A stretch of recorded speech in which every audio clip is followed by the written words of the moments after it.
जनता क्या है कि ना विकास करने वाले को ही वोट देगी और वर्तमान सरकार तो इस चीज में फेल है। विकास सिर्फ उनके कार्यकर्ताओं का हो रहा है, चाहे वो कांग्रेस हो चाहे बीजेपी हो। सीपीआई भी लगभग टक्कर पे आई है क्योंकि उनका भी पलड़ा इस बार बहुत ज्यादा भारी है। छत्तीसगढ़ में चुनाव मतदान हो चुका है। अब 3 तारीख को रिजल्ट पता चलेगा।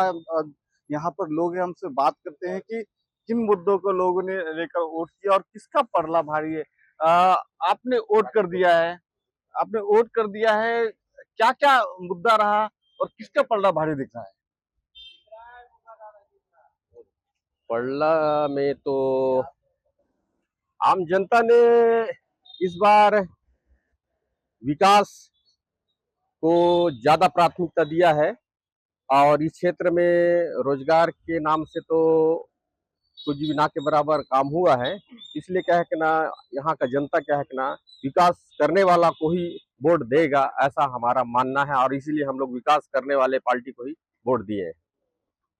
क्या लगता है जो युवा है, यहाँ के युवा मतदाता हैं और जो आदिवासी अंचल यहाँ पर है, ज्यादा वनोपज और किसान ज्यादातर लोग करते हैं, इसमें इन ग्रामीण अंचल में क्या स्थिति थी? आप अ, अभी के जितने भी शिक्षित पढ़े लिखे युवाओं के पास तो रोजगार नहीं है और कृषि क्षेत्र होने के बावजूद भी इस क्षेत्र में किसानों के खेत में सरकार के द्वारा कोई भी किसानों के खेत में मतलब पानी का व्यवस्था नहर के माध्यम से नहीं किया है। तो इस बार क्या है कि ना जनता क्या है कि ना विकास करने वाले को ही वोट देगी और वर्तमान सरकार तो इस चीज में फेल है। किसका पलड़ा भारी दिख रहा है? यहाँ पर त्रिकोणीय हमेशा मुकाबला रहता है, कांग्रेस, सीपीआई और भाजपा त्रिकोणीय हमेशा यहाँ मुकाबला रहता है, तो किसका पलड़ा भारी दिख रहा है? अब युवा मतदाता विकास करने वाले को ही वोट देगा, ऐसा हमारा मानना है। त्रिकोणीय मुकाबला अपन कैसे बोल सकते हैं कि त्रिकोणीय मुकाबला है, लेकिन जितने भी युवा मतदाता है जो विकास करने वाले को ही वोट देगा। ये युवा मतदाता जो है विकास जो करेगा उनको ही वोट दिया होगा। यहाँ पर और भी लोग हैं, हमसे बात करते हैं कि इस बार चुनाव को लेकर क्या रहा। चुनाव में इस बार आपने वोट दिया होगा, क्या क्या स्थिति? हमारे साथ और भी हैं युवा, उनसे बात करते हैं कि इस बार चुनाव में क्या स्थिति रहा, क्या लोगों का इस बार आपने वोट दे दिया है, क्या क्या मुद्दा रहा है जिसको लेकर आपने वोट किया? मुद्दाएं सब अपने अपने हिसाब से सभी ने रखा था। बीजेपी ने अपने मुद्दे रखे थे, कांग्रेस ने अपने मुद्दे रखे थे, सीपीआई ने अपने मुद्दे रखे थे। मुद्दे सबके अपने अलग अलग हैं और अपने अपने तरीके से सब लोगों ने चुनाव की तैयारी की थी और लड़ा भी। लेकिन फायदा किसको होता है, विकास किसका हो रहा है? विकास सिर्फ उनके कार्यकर्ताओं का हो रहा है, चाहे वो कांग्रेस हो चाहे बीजेपी हो। मैंने अपने दो बार कार्यकालों में चुनाव में मैंने जो है वोट दिया है और इन 10 सालों में मैंने सिर्फ एक ही चीज देखी है, विकास सिर्फ कार्यकर्ताओं का होता है। आम जनता का किसका विकास हुआ है, आप मुझे एक चीज भी दिखा दीजिए। शहरी क्षेत्रों में जो विकास हो भी रहा है वो थोड़ा बहुत हो रहा है। अंदरूनी गाँव में आज भी आप जाके देख सकते हैं, कहीं पे जल की सुविधा नहीं है, कहीं सड़क नहीं है, कहीं पुलिया नहीं है। बहुत सारी चीजों को लेकर आज भी अभाव है। सरकार दावे तो बहुत करती है, लेकिन जमीनी हकीकत क्या है उसको आपको जाके खुद देखना पड़ेगा।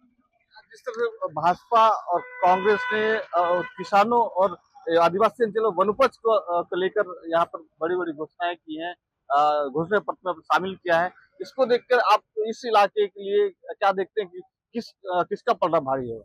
इस इलाके में दरअसल अभी टक्कर की मांग चल रही है, सीपीआई हो या बीजेपी हो या कांग्रेस हो।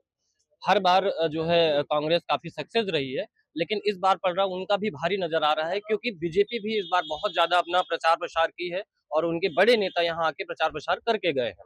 सीपीआई भी लगभग टक्कर पे आई है क्योंकि उनका भी पलड़ा इस बार बहुत ज्यादा भारी है। किसान का जो समर्थन मूल्य बढ़ाया जरा 3200 3100 कांग्रेस और भाजपा का घोषणा पत्र किया गया है, ये कितना इस इलाके में इफेक्ट करता है? अब मसला आता है जैसे समर्थन मूल्य देने की, तो पिछली बार भी इनके घोषणा पत्र में कांग्रेस के दिया गया था कि हम इतने में इतना लेंगे, लेकिन लिया गया क्या? और जितना लिया भी गया उसका भुगतान किया गया क्या? जैसे बात है वनोपज को लेकर, हमारे यहाँ पत्ता खरीदी होता है, बहुत इस बार भी पत्ता खरीदी में गड़बड़ी हुई। हर बार गड़बड़ी होती है, आखिर क्यों? इसका जिम्मेदार कौन है, सरकार या आम जनता? हमारे साथ और भी लोगों से बात करते हैं। इस बार युवा युवा के तौर पे आप क्या कहना चाहेंगे कि युवा मतदाता क्या देख के इस बार वोट करने गया था? निश्चित तौर पे युवा मतदाता इस बार जागरूकता हो गई है, क्योंकि यहाँ लगातार देख रहे हैं कि विकास विकास तो यहाँ डंका पीट रहे हैं, लेकिन यहाँ पे जो युवा जो पढ़े लिखे बेरोजगार हैं वो लोग दर दर भटक रहे हैं। आज कई डिग्रियां लेने के बावजूद उनके पास हाथों में कोई नौकरियां नहीं है। आज देखें 700 पद यहाँ टीचर की शिक्षक की भर्ती निकली, लेकिन देख रहे हैं लगातार पूरे बाहर ही भर्ती हुआ है। एक मुश्किल से 3 लोगों का हुआ है यहाँ पे। उसके बाद नर्स का भर्ती हुआ, उसमें पूरे बाहर लोगों को लिया, आउटसोर्सिंग के माध्यम से भर्ती किया जा रहा है।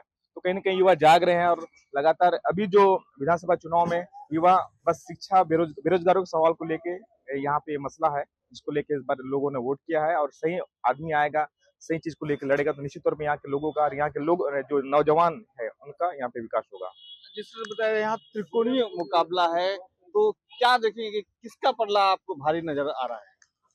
अब तो सब तो अपने अपने में लगे हुए हैं। अब बीजेपी अपना हम जीत रहे हैं करके बोलते हैं और कांग्रेस वाले लगातार 25-25 साल से जीत रहे हैं। अब 25 साल से होने के बावजूद भी उनको भी देख लिया है। लगातार यहाँ पे अपन को ये देखने को मिल रहा है कि जैसे 15 साल यहाँ पे बीजेपी शासन भी रहा है और 25 साल से यहाँ पे कवाशी मंत्री जी हैं, लखमा दादी जी, अब वो यहाँ पे एक ही कुर्सी में बैठे हुए हैं।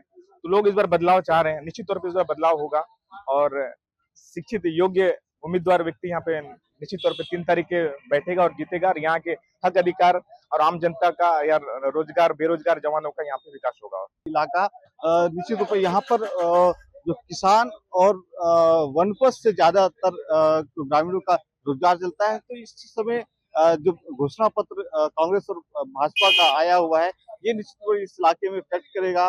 रोजगार का मुद्दा भी यहाँ पर नजर आएगा। अब 3 तारीख को जब रिजल्ट आएगा तो समझ में आएगा कि जनता किसे चुनती है। आप छत्तीसगढ़ का सबसे बड़ा डिजिटल प्लेटफॉर्म देख रहे हैं। धर्मेंद्र सिंह, सुकमा, छत्तीसगढ़ तक।